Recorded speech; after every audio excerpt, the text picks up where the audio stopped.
नमस्कार मित्रमैत्रिणींनो, माझे नाव स्मृती आणि माझ्या हॉरर पान चॅनलवर तुमचे स्वागत आहे. काल मी एक बुक रिव्ह्यू टाकला होता. इफ यू सी हर म्हणून बुक होतं NEA मॅडमचं.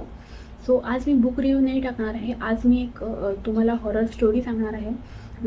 जसे जे लोक इंग्लिश जास्त वाचत नाहीत और ज्यांना इंग्लिशची एवढं एक्सपोजर नाही आहे, त्या लोकांना इंग्लिश देशांमधील किंवा इंग्लिश भाषा जी आहे त्यांच्यामध्ये जे लेजंड्स आहेत और ज्या हॉरर भयकथा आहेत तशा आपल्याकडे आहेत, तशा ज्या भयकथा आहेत त्यांच्याबद्दल जास्त माहिती नसावी असा विचार करून मी या गोष्टी त्यांना सांगते, त्यांच्यापर्यंत पोचवते आहे.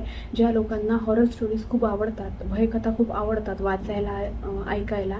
सो ही जी स्टोरी आहे ही रॉबर्ट श्मेल यांची आहे.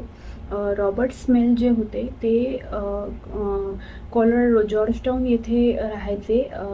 ऑक्टोबर 13, 1877 साली जेव्हा टाउन ऑफ जॉर्जटाउन फाउंडेड झालं तेव्हा रॉबर्ट स्मेल जे होते तिथे राहायचे.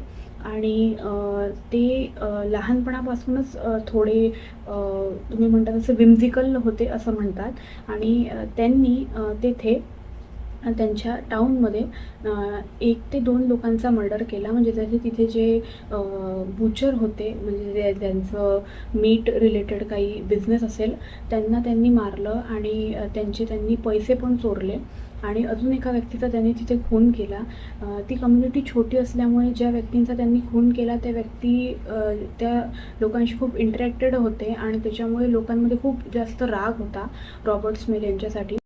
रॉबर्ट स्मेल जे आहे ते लास एनमास या काय म्हणता येईल त्याला टाऊनमध्ये पकडले गेले. म्हणजे ते जॉर्ज टाऊनमधून पळून गेले जेव्हा त्यांनी खून केले. त्याच्यानंतर ते लास एनमास इथे पकडले गेले आणि 1877चा काळ असल्यामुळे त्यांना वापस जॉर्ज टाऊन इथे शिफ्ट करण्यात आलं. जेव्हा त्यांना वापस जॉर्ज टाऊन इथे शिफ्ट करण्यात आलं तेव्हा जे गावातले लोक आहेत त्यांनी लॉ आपल्या हातात घेतला असं म्हणतात. डिसेंबर 15, 1877 साली त्या काळात जे असे डंजन टाईप सेलर असायचे, म्हणजे जेल असायचे, तिथे रॉबर्टना ठेवलं होतं. तर जे गावातले जे लोक होते त्यांनी तिथे जाऊन त्यांना फरफटत बाहेर काढलं आणि त्यांना पब्लिकली एक्झिक्यूट केलं, म्हणजे त्यांच्या गळ्याला फास लावला. सो आणि त्याच्यानंतर त्यांची बॉडी डिस्पोज पण केला, म्हणजे त्यांच्या बॉडीला दफन नाही करण्यात आलं, तर त्यांची बॉडी जी आहे ही पुष्कळ दिवस तशीच्या तशीच ठेवण्यात आली हँग करून. आणि खूप दिवस लोक तिथून जात होते पण त्यांनी कुठल्याही प्रकारचं दयामाया दाखवली नाही त्यांच्या बॉडीवरती, कारण त्यांनी खूप क्रूर पाप केले होते असं त्या गावाल्यांचं म्हणणं होतं. मर्डर्स केले होते जे काही होतं ते. पण त्याच्यानंतर गावामध्ये रॉबर्ट यांचं भूत दिसायला लागलं असं म्हणतात. एक हँगमॅन म्हणजे एक गळ्याला फास लागलेला व्यक्ती जी पारदर्शक प्रतिमा लोकांना दिसायला लागली आणि जसं लोक त्यांना पाहायचे तसं ते गायब होऊन जायचे. पण खूप लोक जे होते जे त्यांच्या एक्झिक्युशनमध्ये ज्यांनी भाग घेतला होता त्या लोकांना रॉबर्ट हे घराच्या बाहेर खिडकीजवळ कुठे पण दिसायचे. त्याच्यातले पुष्कळसे लोक असे आहेत की जे लोक वेड्यासारखे वागायला लागले, कारण त्यांना रॉबर्टला पाहून पाहून भीती वाटायला लागली और ते डिस्टर्ब झाले. आणि अजूनही ते लेजंड प्रसिद्ध आहे रॉबर्ट श्मेल यांचं, की मला त्यांचा आडनावाचा उच्चार नीट करता येत नाही आहे कारण ते जरा कठीण आडनाव आहे, बट तरी. आणि त्यांचं हे लेजंड खूप जास्त प्रसिद्ध आहे अजूनही कॉलोराडोमध्ये. आणि अजूनही लोक याला हॉरर नेटिव्ह लोकल फोकलोर म्हणून सांगतात. सो जर जॉर्जटाउन या टाऊनमध्ये कोणी रात्रीच्या वेळेला गेलं तर लोक अजूनही असं म्हणतात की त्यांना रॉबर्टचं भूत दिसतं.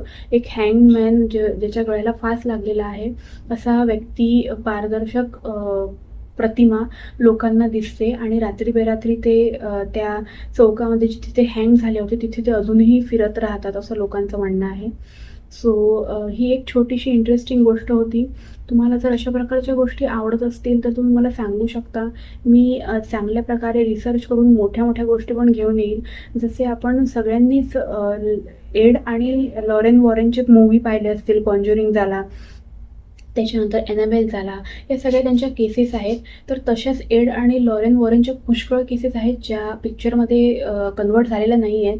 सो मी त्या पण तुम्हाला सांगू शकते पूर्ण बाकायदा रिसर्च करून. जर तुम्ही ऐकू इच्छित असाल तर मी त्या पण तुम्हाला सांगेन. हा मी जस्ट एक प्रयोग करून पाहिला, की एक छोटी स्टोरी मी सांगून पाहिली. तुम्हाला ती कशी वाटली ते तुम्ही मला सांगा. आणि जर तुम्हाला माझं कंटेंट आवडत असेल तर प्लीज माझ्या चॅनलला सबस्क्राईब करा, मला फॉलो करा आणि ही कम्युनिटी आपण अशीच ग्रो करू. मी अजूनही पुस्तकांचे रिव्ह्यू करेल, पण कालच मी एका पुस्तकाचा रिव्ह्यू केला होता म्हणून मी आज गोष्ट सांगायचं ठरवलं. सो तुम्हाला अजून मी काय बेटर करावं आणि कशाप्रकारे सांगावं हे पण तुम्ही मला सांगू शकता. So thank you friends, and I hope की तुम्हाला ही गोष्ट आवडेल.